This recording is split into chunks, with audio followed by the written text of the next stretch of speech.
smallest fibers of society to the international level. In this connection, the Holy Quran says, and if two parties of believers fight against each other, make peace between them. Then if after that one of them transgress against the other, fight the party that transgresses until it returns to the command of Allah. Then if it returns, make peace between them with equity and act justly. Verily Allah loves the just. Though this teaching is about Muslims, yet by adhering to this principle, the foundation of peace on a worldwide basis can be laid. In order to maintain peace, it has been explained at the outset that the foremost requirement is justice. And despite abiding by the principle of justice, if efforts to make peace are unsuccessful, then unite and fight collectively against the party that has transgressed and continue till such a time that the transgressing party is ready to make peace. Once the transgressing party is ready to make peace, the requirement of justice is do not seek revenge, do not impose restrictions or embargoes. By all means, keep an eye on the transgressor, but at the same time, try and improve his situation. In order to end the unrest prevalent in some countries of the world today, and unfortunately some Muslim countries are prominent amongst them, it should be analyzed in particular by those nations that have the power to veto, to determine whether or not justice has been properly dispensed. Whenever help is needed, the hands are stretched towards the powerful nations. As I stated before, we bear testimony to the fact that the history of the British government has always upheld justice, and this has encouraged me to draw your attention to some of these matters. Another principle that we have been taught for restoring peace in the world is not to eye covetously the wealth of others. The Holy Quran says, and strain not the eyes after what we have bestowed on some classes of them to enjoy for a short time the splendor of the present world, that we may try them thereby.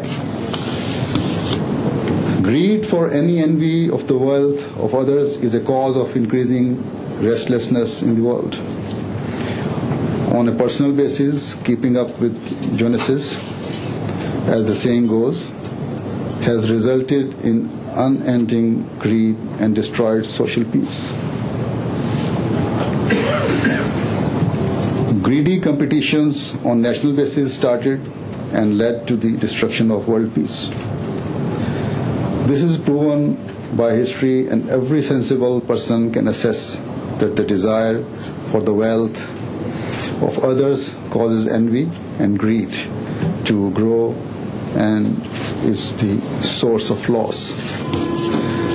This is why God Almighty says that one should keep an eye on one's own resources and derive benefit from them. The effort to make territorial gains is for seeking the benefit of that territory's natural resources. The grouping of nations and the making of power blocks are to procure the natural resources of some countries. In this regard, a number of authors who had previously worked as advisors to the governments have written books detailing how some of the countries endeavor to get control of the resources of other nations. How far the writers are truthful is best known to them, and God knows best. But the situation that emerges from reading these accounts causes serious anguish in the hearts of those who are loyal to their poor countries, and a major reason for the growth in terrorism and the race for weapons of mass destruction. Nowadays, the world considers itself more sober, conscious, and educated than in the past. Even in the poor countries, there are such intelligent souls who have greatly excelled in education in their respective fields. Highly intellectual minds work together in large research centers of the world. Under such circumstances, one should have imagined that people would have joined together and tried jointly to end the wrong ways of thinking and the follies of the past that had resulted in animosities and had led to horrific wars. The God-given intellect and scientific progress should have been used for the betterment of humanity and for devising permissible methods of deriving benefits from one another's resources. God has bestowed each and every country with natural resources that should have been fully utilized to turn the world into a heaven of peace.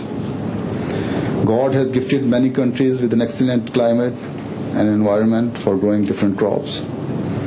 Had proper planning been adopted to use modern technology for agriculture, the economy would have strengthened and hunger could have been eliminated from the earth. Those countries that have been endowed with mineral resources should be allowed to develop and trade at fair prices and openly. And one country should benefit from the resources of the other country. So this would be the right way, the way that is preferred by God Almighty. God Almighty sends His messengers to the people so that they can show them the ways that bring people closer to God. At the same time, God says that there is complete freedom in matters of faith. According to our beliefs, reward and punishment will be after death as well. But under the system that God has set up, when the cruelty is inflicted on his creation and justice and fair play are ignored, then by the laws of nature, the after effects can be seen in this world as well. Severe reactions to such injustice are observed, and there can be no guarantee about their reaction being right or wrong.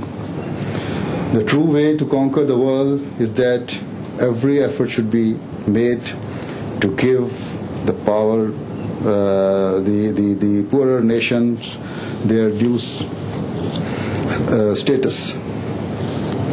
A major issue today is the economic crisis of what has been termed as the credit crunch. Strange as it may sound, the evidence points towards one fact. The Holy Quran guides us by saying, avoid interest, because interest is such a curse that it is a danger for domestic, national, and international peace. We have been warned that he who accepts interest will one day be as one whom Satan has smitten with insanity. So we Muslims have been warned that in order to avoid such a situation, stop dealing in interest, because money that you get for interest does not enhance your wealth, although on the face of it may seem to you that it is increasing. Inevitably, a time comes when its true effects emerge. Furthermore, we have been cautioned that we are not allowed to enter into the business of interest with the warning that if you do so, it will be a war against God. This factor is obvious from today's credit crunch.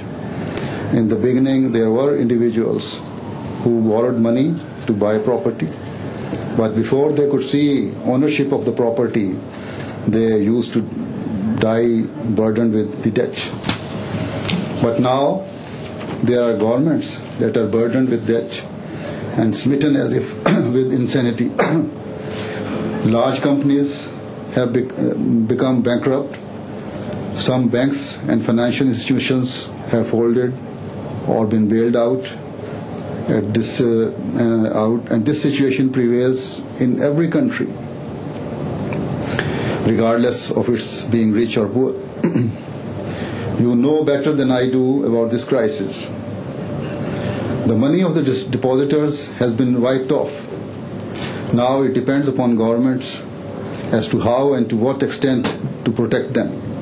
But for the time being, the peace of mind of the families, businessmen, and leaders of the governments is in most countries of the world has all but been destroyed. Does this situation not compel us to think that the world is heading to the logical conclusion